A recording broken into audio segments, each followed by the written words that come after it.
আমাদের বাড়ির সামনে আপনারা আগে যখন দেখেছেন যারা গিয়েছেন, এখন তো সব উড়িয়ে দিয়েছি আমরা, আম গাছ ছিল, হিমসাগর আম, বুঝতে পেরেছেন? আমরা ভাগে কম পেতাম, মানে পড়তো সামনে যে থাকতো নিয়ে নিত। একদিন আমি বেশ কিছু কাঁচা আম পেড়ে নিয়েছিলাম, খুব মিষ্টি হয় হিমসাগর, নিয়ে ঘরে ঢুকেছি, মানে খুশি করে পাকিয়ে খাবো, আব্বার সামনে পড়ে গিয়েছি। তো আব্বা বললো, কোথা থেকে পেলি এত কাঁচা আম? আমি কেন, গাছ থেকে পেরেছি। বললো, তোকে পাড় থেকে বলেছে? আমি না, আমরা তো কম পাই ভাগে, কারণ সব আপনারা যান, পরে যার সামনে পড়ে সে কুড়োয়।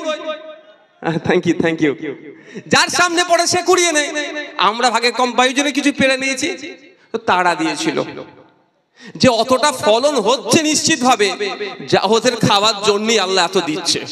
তো আপনি আমি বলুন তো, ও তখন আমরা দেখেছি কাগে অনেক পাখিতে অনেক খেয়ে নেয়। তাহলে আমাদের মন মানসিকতা কোন লেভেলে চলে গিয়েছে, এটাকে কন্ট্রোল করতে হবে। আর এখন যদি দেখেন আপনি যে ওর ধর্মীয় পরিচয়টা মুসলমান, আর যাকে মেরেছে ও হিন্দু, ওই বিজেপির বড় বড় নেতাদের মতো যদি ওই যেমন প্রতিবাদ করছে, আপনি চুপ করে যাবেন, তাহলে বিজেপি আর আপনার মধ্যে কিছু কিন্তু পার্থক্য থাকবে না।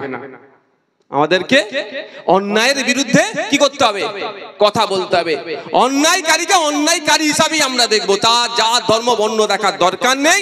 ভারতীয় আইনে ও যে অপরাধ করেছে সে তাড়াতাড়ি শাস্তি পাক, এই দাবি আমরা করব। আমি ফিরে আসি আজকের এই আমাদের আলোচনা সবার বিষয়বস্তুর উপরে। দেখুন, কাশ্মীরে পেহেলগাঁওতে অ্যাটাক হয়েছিল, আমাদের 26 জন নিরীহ নাগরিককে শহীদ করেছে, তাই তো ভাই? কতদিন হয়েছে? 1 মাস হতে যাচ্ছে প্রায়, 1 মাস মনে হতে যাচ্ছে, প্রায় 1 মাস হতে যাচ্ছে না? তো বলুন একটা কথা, আমাদের দেশের সেনা গিয়ে ওদের জঙ্গি ঘাঁটি গুড়িয়ে দিয়েছে, বাহবা জানিয়েছি, কুর্নিশ জানিয়েছি, আমরা দেশের পাশে আছি, দেশের সেনার পাশে আছি। কিন্তু আমাদের তো কটা কোশ্চেন তো করতেই হবে ভাই, যে কোনো কোশ্চেন গুলো করলে অর্জুন সিং ভয় পেয়ে যাবে, যে কোশ্চেন অর্জুন সিং জীবনেও করতে পারবে না, যে কোশ্চেন পার্থবাবুরাও করবে না, যে কোশ্চেন আপনার এমএলএও করবে না, যে কোশ্চেন শুভেন্দু অধিকারীও করবে না, যে কোশ্চেন মমতা ব্যানার্জি করবে না, সে কোশ্চেন আমাদেরকে করতে হবে। যে এতদিন হয়ে গেল যারা এসে আমাদের নাগরিককে খুন করে চলে গেল, তারা কারা, তাদেরকে এখনো খুঁজে পাওয়া গেল না কেন? এই জবাবটা মোদিকে দিতে হবে, আর তার প্রতিনিধি অর্জুন সিংকে দিতে হবে। করবেন না আপনারা? এই প্রশ্ন না করতে পারে, হিন্দু মুসলমান করে দিচ্ছে বিষয়টাকে।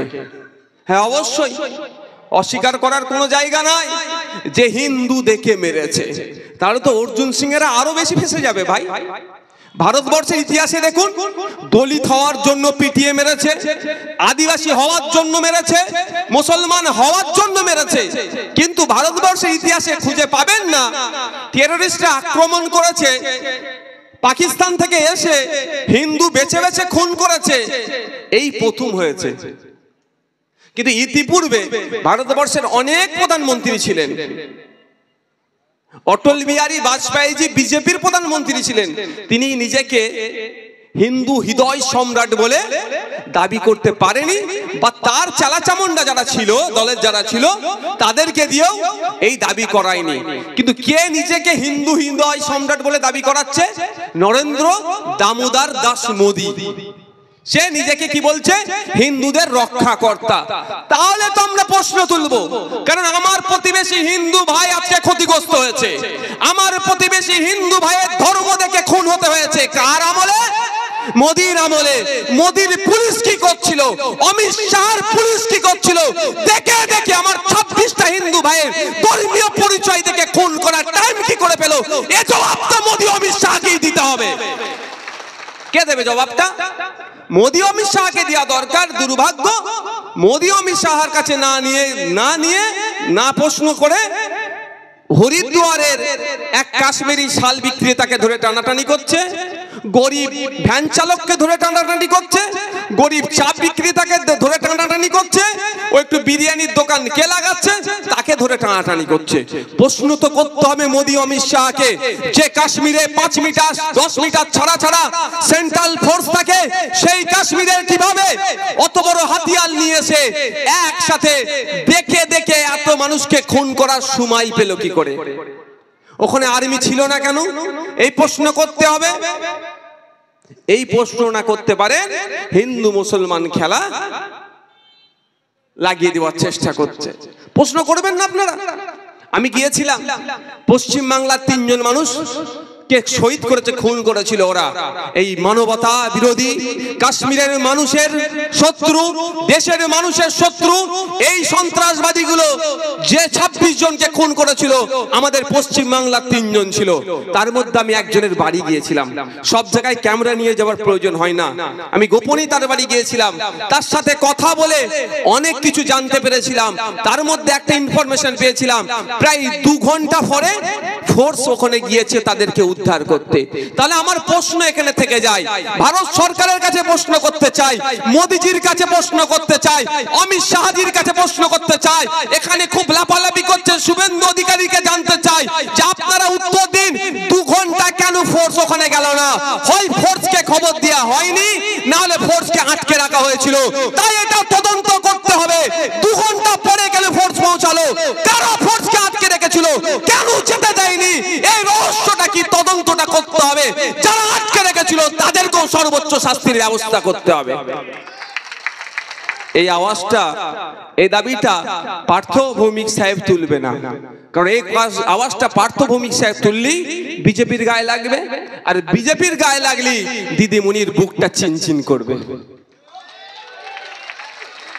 এই আওয়াজটা আমাদের রফিকার রহমান সাহেব এই আওয়াজটা তুলবে না।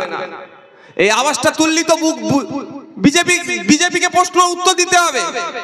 আর দিদিমণি তো সবসময় চাই বিজেপি যাতে সুবিধাজনক জায়গায় থাকুক, কোনোদিন চায় না যে বিজেপি ডিস্টার্ব হোক। দিদিমণি কোনোদিন চায় না যে বিজেপি দুর্বল হোক। যদি বিজেপির দুর্বল চাইতো তাহলে এতক্ষণ অর্জুন সিংকে ধরে জেলের মধ্যে রাখতো, যে বিরিয়ানি নিয়ে হিন্দু মুসলমান করার জন্য, মানুষের মধ্যে বিভেদ তৈরি করার জন্য ওকে ধরে জেলের মধ্যে রাখতো। যদি পশ্চিম বাংলায় বিজেপির দুর্বল হোক চাইতো মমতা ব্যানার্জি, তাহলে শুভেন্দু অধিকারী এখন জেলের ভাত খেত, সুকান্ত মজুমদার এখন জেলের ভাত খেত, দিলীপ ঘোষ এখন জেলের মধ্যে থাকতো। কিন্তু এরা চায় না। এরা কি চায়? ওরা যত ভয়ঙ্কর ভয়ঙ্কর কথা বলবে মুসলমানরা তত ভয় পাবে, তো মমতা ব্যানার্জির কোলে উঠে তত বসে থাকবে। নালে বলুন তো, আমাদের রাজ্যের একজন শিখ ধর্মের অফিসার, তাকে খালিস্তানি বলে ডেকে দিয়েছিল, মনে আছে আপনাদের? না ভুলে গিয়েছেন? অনেকে ভুলে গেছেন না? এটা স্বাভাবিক ব্যাপার আমাদের, এটা এর মধ্যে। সন্দেশখালীতে যখন একটা বিষয় নিয়ে সমস্যা হচ্ছিল, সবাই যেতে চেয়েছিল, আমরাও যেতে চেয়েছিলাম, আমাদেরকেও আটকে ছিল, কুতুব ভাই সবাইকে আটকে ছিল, বিজেপিকেও আটকে ছিল। তখন বিজেপির প্রতিনিধি দলে, যেখানে শুভেন্দু অধিকারী যে প্রতিনিধি দলের মধ্যে ছিল, ওই প্রতিনিধি দলের মধ্যে থেকে পুলিশ সম্পর্কে কি মন্তব্য করেছিল, যে খালিস্তানি, ওখানে একটা পাঞ্জাবি শিখ ধর্মের অফিসার ছিল। ওই সময় তো ধরে ভরে দেওয়া দরকার ছিল, এই তো সুযোগ ছিল ওকে ভরে দেওয়া জেলের মধ্যে, জেলের বেলের ভাত খা। করেছে কি? এরা করেনি, আর করবেও না। কারণ এরা যদি শুভেন্দু অধিকারী বলা বন্ধ করে দেয়, ভয় দেখানো যদি বন্ধ করে দেয়, দিলীপ ঘোষ যদি ভয় দেখানো বন্ধ করে দেয়, সুকান্ত মজুমদাররা যদি, এই অর্জুন সিং এরা যদি ভয় দেখানো বন্ধ করে দেয়, তাহলে আপনি আর তৃণমূলের কোলে উঠে বসে থাকবেন? আপনি তো নেমে যাবেন। তখন বলবে আপনার পালক গজিয়ে যাবে। ওই জন্য আপনার পালকটাকে কেটে দিচ্ছে তো উঠতে না পারেন। আর পাড়াতে পাড়াতে হিন্দু মুসলমানের মধ্যে বিভেদ লাগানোর চেষ্টা করছে। এখানকার যে রোডের যে ক্ষতিপূরণটা, শুধু কি মুসলমান ক্ষতিগ্রস্ত হচ্ছে ভাই, না শুধু হিন্দু ক্ষতিগ্রস্ত হচ্ছে? এখানে জাত ধর্ম নির্বিশেষে মানুষ ক্ষতিপূরণটা পাচ্ছে না, তা নিয়ে চিৎকার করতে পারছে না, তা নিয়ে কথা বলছে না, তা নিয়ে এরা বলবেও না। খোঁজ নিলে দেখবেন সব ভাই তো মাল ভাগ করে নিয়েছে। বুঝতে পেরেছেন? বন্ধুগণ, আমাদের আওয়াজ তুলতে হবে যে কাশ্মীরে যে ঘটনা ঘটেছে এ তদন্ত হওয়া দরকার। যারা ওই কাশ্মীরের বর্ডার থেকে 300 কিলোমিটার দূর পেহেলগাঁওতে এসে সন্ত্রাসবাদী হামলা চালিয়ে লুকিয়ে গেল, তাদেরকে খুঁজে বার করতে হবে, 6 মাসের মধ্যে বিচার করে তাদেরকে ফাঁসি দিতে হবে। এই আওয়াজ তুলতে হবে। সাথে সাথে কাশ্মীরের বর্ডার থেকে 300 কিলোমিটার দূরে কিভাবে আসলো, কাদের সহযোগিতা নিল, তাদেরকেও খুঁজে বার করতে হবে। দেশের মধ্যে যে সমস্ত গাদ্দারগুলো আছে, দেশের সার্বভৌমত্বকে যারা নষ্ট করার চেষ্টা করছে, দেশের মধ্যে অশান্তি পাকানোর যারা সুযোগ করে দিচ্ছে, সেই সমস্ত গাদ্দারগুলোকে খুঁজে বার করে তাদেরকেও ফাঁসিতে চড়াতে হবে। এই আওয়াজ তুলতে হবে আমাদেরকে। আর না হলে বিজেপি ভোটের সময় আসবে বলে অপারেশন সিন্দুর করেছি, ভোটটা আমাকে দাও। কতটা তদন্ত হবে আমার বিশ্বাস হচ্ছে না ভাই। কারণ 2019 সালে আমাদের সেনা 40 জনের অধিক সেনা শহীদ হয়েছিল। নদিয়া জেলার ছিল, পাশের জেলা নদিয়া জেলাতে ছিল। আমাদের উলুবেড়িয়া, হাওড়া জেলার উলুবেড়িয়াতে শহীদ হয়েছিল বাবলু সাঁতরা। নদিয়ার নামটা ভুলে যাচ্ছে এই মুহূর্তে। কি হলো, 6 বছর হতে যাচ্ছে, কি আমরা খোঁজ পেলাম যে কারা কারা যুক্ত। 300 কিলো নাকি বিস্ফোরক নিয়ে এসে আমাদের সেনাদের এতে কনভয়ে ঢুকে গিয়েছিল, 40 জন সেনা শহীদ হয়ে গিয়েছিল। ভাবতে পেরেছেন? এখনো তদন্ত হয়নি। এটা কবে তদন্ত হবে বলতে পারছি না, কিন্তু আমাদেরকে আওয়াজ তুলতে হবে যাতে তদন্ত হয়। মাথায় থাকবে তো নাকি ভাই? কটা বাজে বাবারে? 26,000 চাকরির বাতিল তো মনে বলেছে নাকি, আমাকে বক্তব্য বলে দিয়েছে। আচ্ছা হয়ে গেছে, আমি তাহলে ওয়াকাফে চলে আসি একদম। হ্যাঁ, ওয়াকাফ নিয়ে কারা শুনতে চান একটু হাত তুলুন তো। ওয়াকাফ আপনি শুনতে চান? আপনারা শুনতে চান ওয়াকাফ নিয়ে? ঠিক আছে। আমরা সর্বপ্রথম আসি দুটো বিষয়, যে দুটো বিষয় এই সুকান্ত মজুমদাররা, অর্জুন সিং এরা আমাদের মধ্যে, আমরা এই পাশাপাশি বসবাস করি হিন্দু মুসলমান নির্বিশেষে, আমাদের মধ্যে হিংসা তৈরি করার চেষ্টা করছে। বিজেপি ওয়াকফ সম্পত্তি লুটতে চাইছে না, চাইছে কারা জানেন? শিল্পপতিরা। আর বিজেপিকে যারা ফান্ড দেয় তারা ওয়াকফ সম্পত্তিটা লুটতে চাইছে। বিজেপিকে ওই জন্য বলছে আইনটা তুমি এইরকম করে দাও। বুঝতে পারছেন? এই ওয়াকফটা নিয়ে হিন্দু মুসলমানের লড়াই নয়, মুসলমানের সাথে হিন্দুর ওয়াকফ নিয়ে কোনো লড়াই নাই। এটা কিন্তু ভুল বুঝানো হচ্ছে। আর এটা শুধু মুসলমানদের ধর্মীয় সমস্যা নয়, এটা সংবিধানকে বাঁচানোর লড়াই।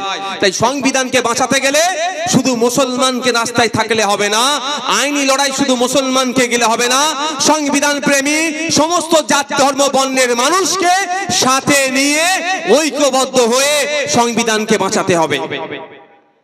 আমি দুটো, প্রথম এদের মিথ্যাচার, যে মিথ্যাচারের মাধ্যমে হিন্দু মুসলমানের মধ্যে ফাটল ধরানোর চেষ্টা করছে তার জবাবটা আগে দিই। তারপরে কেন আমরা এই আইন মানতে চাইছি না, কেন বাতিল করতে বলছি সেই বিষয়ে বলবো আপনাদের। কারো অসুবিধা হবে না তো? এনার্জি আছে ভাই? এনার্জি আছে তো? একদম ঠিক বলছেন তো ভাই? ঠিক আছে। অনেক সময় এনার্জি লস হয়ে যায়, আমি ছেড়ে দেবো যদি এনার্জি লস হয়ে যায়। আমার নিজের আজকে এনার্জি নাই, সত্যি বলছি। আমি আস্তে আস্তে বলছিলাম যে আজকে আমি কম বক্তব্য দেবো, একটু তো জন্য লেটেও ঢুকলাম তো। যাক, প্রথম কথা হচ্ছে একটা ভুল বার্তা হিন্দু ভাইদের মধ্যে ঢুকিয়ে দেওয়া হয়েছে, কি ওয়াকফ বোর্ড নাকি যেখানে গিয়ে দাঁড়াবে সেটাই ওয়াকফ বোর্ডের হয়ে যাবে। ওয়াকফ বোর্ড যদি আমার হিন্দু ভাইয়ের তুলসী তলায় গিয়ে বলে এটা ওয়াকফের সম্পত্তি, ওটা নাকি ওয়াকফ হয়ে যাবে। ওয়াকফ বোর্ড নাকি মন্দিরে কি যে বলে যদি এই যেটা ওয়াকফের সম্পত্তি, ওটা নাকি ওয়াকফ সম্পত্তি হয়ে যাবে। ওয়াকফ বোর্ড যদি হিন্দু মুসলমান নির্বিশেষে কারো জায়গায় দাঁড়িয়ে বলে দেয় এই জায়গায় দাঁড়িয়ে বললে এটা ওয়াকফের, তো নাকি ওয়াকফের হয়ে যাবে। এই বলে হিন্দু ভাইদের মধ্যে কনফিউজ তৈরি করছে, ভয় ঢুকিয়ে দিচ্ছে। আর যদি কোনো বলে, যদি এই ধরনের আইন থাকে, হিন্দু মুসলমান সবাই কি বলবে? ওই আইন বন্ধ করা আগে, তাই না? তাই না ভাই? আচ্ছা, এইরকম আইন থাকতে পারে মনে হয় আপনার? বাবা সাহেব আম্বেদকর যে সংবিধান আমাদেরকে উপহার দিয়েছে, 2 বছর 11 মাস 18 দিন অক্লান্ত পরিশ্রম করে বাবা সাহেব আম্বেদকরের নেতৃত্বে আমরা যে সংবিধান পেয়েছি, সেই সংবিধানে প্রত্যেকটা জাতের, প্রত্যেকটা বর্ণের, প্রত্যেকটা ধর্মের মানুষের অধিকার সুনিশ্চিত করা হয়েছে এবং এমন কোন জায়গা নাই যেটার দ্বারা অন্য ধর্মের অধিকার প্রতিষ্ঠা করতে গেলে ভিন্ন ধর্মের মানুষের ওপরে চাপিয়ে দেওয়া হবে, কোনো জায়গায় নাই। তাহলে একটা মিথ্যা অপবাদ দিচ্ছে। কিভাবে মিথ্যা অপবাদটা দিচ্ছে আমি তার প্রমাণ আপনাদের দিয়ে দিচ্ছি। এই মুহূর্তে পশ্চিম বাংলাতে কত বিঘা ওয়াকফ সম্পত্তি উদ্ধার করতে পারেনি আপনারা জানেন? ৭৬,০০০ বিঘার উপরে ওয়াকফ সম্পত্তি এখনো বেহাত হয়ে আছে। বুঝতে পারছেন কত বিঘা? ৭৬,০০০ বিঘা ওয়াকফ সম্পত্তি বেহাত হয়ে আছে। ওয়াকফ বোর্ড কান্নাকাটি করছে, তাও উদ্ধার করতে পারছে না। ওয়াকফ বোর্ড ওয়াকফ ট্রাইব্যুনালে যাচ্ছে, গিয়ে বলছে মাই লর্ড, আমি যাতে ওই আমার ওয়াকফ সম্পত্তিটা উদ্ধার করতে পারি তার একটু অর্ডার করে দাও। ওখানে হচ্ছে না, ছুটে চলে যাচ্ছে কলকাতা হাইকোর্টে।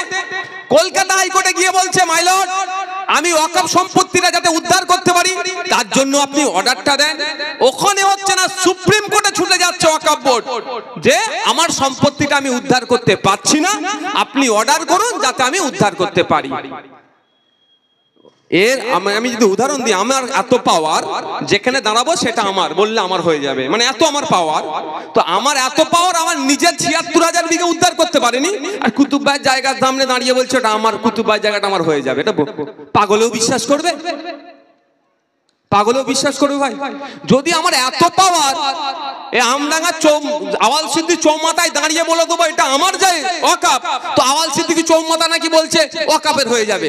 তাহলে আওয়াল সিদ্দিকী চৌমাথা বাদ দাও, এই এখানকার দারিয়াপুরের গ্রামের মধ্যে ১ বিঘে মাঠের মধ্যখানে ওয়াকফ সম্পত্তি, যেটা ৩ লাখ টাকা বিঘে কেউ নিতে চাইবে না, সেটা উদ্ধার করতে পারছি না। সেই ক্ষমতাটাও আমার নাই, আমাকে কোর্টে গিয়ে কাঁদতে হচ্ছে, আর আমাকে নাকি বলছে আমি যেখানে দাঁড়াবো সেটা আমার হয়ে যাবে। মেনে নেবেন এটা? মেনে নেওয়া যায়? পাগলেও বিশ্বাস করবে না। কিন্তু বিজেপি তো মানুষের মনের মধ্যে এমন ভাবে বিষ ঢুকিয়ে দিতে দেওয়ার চেষ্টা করছে, হিন্দু মুসলমানের মধ্যে কি হচ্ছে, বিশ্বাসের জায়গা নষ্ট হচ্ছে। একটা জিনিস ক্লিয়ার তো, ওয়াকফ বোর্ডের নিজস্ব ৭৬,০০০ বিঘে সম্পত্তি উদ্ধার করার ক্ষমতা নাই, সে নাকি অন্য জায়গায় ঝান্ডা লাগালে তার হয়ে যাবে। এটা ভুল কথা, ১ নম্বর কথা। এই একটা ভুল আপনারা আপনাদের পাশে যখন যারা যে কেউ ওই বিষয় নিয়ে বিতর্কে যদি কেউ করতে চাই তখন তাদের বলবেন। আর একটা কথা বলবেন, এই অর্জুন সিংরা দাঁড়াবে না আমার সামনে, আমি আপনাদের বলি, এদের বলবেন তোদের নেতা এখন তো শুভেন্দু অধিকারী, তোদের নেতা তো দিলীপ ঘোষ, তোদের নেতা তো সুকান্ত মজুমদার, ওদের ৩ জনকে একদিকে বসা আর নওশাদ ভাইজানকে একদিকে বসিয়ে দিচ্ছি, ওয়াকফের কি ক্ষতি সেটা আমি বুঝিয়ে দেবো। আপনারা কেউ মারামারি হানাহানিতে জড়াবেন না।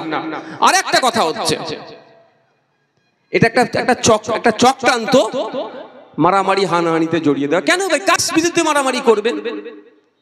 আপনার পাড়ার হিন্দু লোকটা আপনার বিরুদ্ধে আইন পাস করেছে, পাসটা করেছে কে? ভারত সরকার। তার বিরুদ্ধে কিভাবে লড়াই করতে হবে? আইনি লড়াই করতে হবে, আর শান্তিপূর্ণভাবে এই যে এটা করছে এইগুলো করতে হবে। আপনার পাড়ার হিন্দু কাকাটা কি দোষ করলো ভাই? আমি বোঝানোর জন্য বলছি, ওটা হয় না। কিন্তু এই টেনশন তৈরি কারা করতে চাইছে, এগুলো কিন্তু মাথা থেকে সরাবেন। এই লড়াইটা হিন্দু মুসলমানের লড়াই নয়, এই লড়াইটা হচ্ছে আদানি আম্বানি শিল্পপতিদের নজর পড়েছে, কলকাতার ভালো ভালো ওয়াকফ প্রপার্টি গুলো আছে সেইগুলোকে নিয়ে ওরা আমাদের জায়গা করবে, স্টার হোটেল বানাবে। দিল্লির জমিনে যে সমস্ত ভালো ভালো প্রপার্টি গুলো আছে ওয়াকফের, সেইগুলো তারা নেবে। মুম্বাইয়ের মতো জায়গাতে, নাবি মুম্বাইয়ের মতো জায়গাতে, বেঙ্গালোরের মতো শহরে, আপনার আহমেদাবাদের মতো শহরে, কর্ণাটকা কেরলা থেকে শুরু করে, আন্ধ্রপ্রদেশ থেকে শুরু করে ভারতবর্ষের বিভিন্ন শহরে যে ভালো ভালো ওয়াকফ প্রপার্টি গুলো আছে সেইগুলো নিয়ে স্টার হোটেল বানাবার স্বপ্ন শিল্পপতিরা দেখেছে। তাই তাদের গুরু এখন হিসাবে প্রধানমন্ত্রী বসে আছে, তাকে বলেছে দাদা একটু আইনটা চেঞ্জ করে দাও যাতে আমরা পেয়ে যাই। এইটা হচ্ছে মাথায় রাখবেন, এই লড়াইটা হিন্দু মুসলমানের লড়াই নয়। যদি হিন্দু মুসলমানের লড়াই হতো, আমি আপনাদের বলে রাখি, সুপ্রিম কোর্টে আমার মামলা চলছে, 7টা উকিল আছে, তার মধ্যে 4টে উকিল কিন্তু আমার হিন্দু ভাই। তাহলে আমার হয়ে লড়াই করতো তারা? তাহলে ওটা হিন্দু মুসলমানের লড়াই নয়, এটা মাথায় রাখবেন। এটা তৃণমূল বিজেপি এটা করতে পারে তাদের ভোট ব্যাংকের রাজনীতি করার জন্য। পার্লামেন্টে যখন উভয় কক্ষে বা রাজ্যসভায় লোকসভায় এই বিল নিয়ে যখন চর্চা হচ্ছিল, যখন বিরোধী দলের বক্তাদের নিয়ে আসা যুক্তির কাছে বিজেপি কুপকাত হয়ে যাচ্ছিল, একদিকে গৌরব গগৈ থেকে শুরু করে আদিবাসী সমাজের বিধায়ক এমপি থেকে শুরু করে শিখ সমাজের এমপি থেকে শুরু করে মুসলিম সমাজের এমপি থেকে শুরু করে ভিন্ন সম্প্রদায়ের মানুষের তর্ক যুক্তির কাছে বিজেপি কিন্তু কুপকাত হয়ে যাচ্ছিল, শুধু সংখ্যার ভিত্তিতে পাশ করিয়ে নিয়েছে। কিন্তু যারা এই বিলের বিপক্ষে ভোট দিয়েছে, যারা ভোট দিয়েছে তাদের নামের আগে পরে দেখেছেন সিরি আছে, শিখ সম্প্রদায় আছে, সর্দার আছে, মুসলমানও আছে।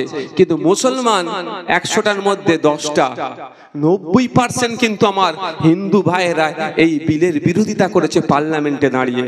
তাহলে এটা হিন্দু মুসলমানের লড়াই নয়? যদি মুসলমান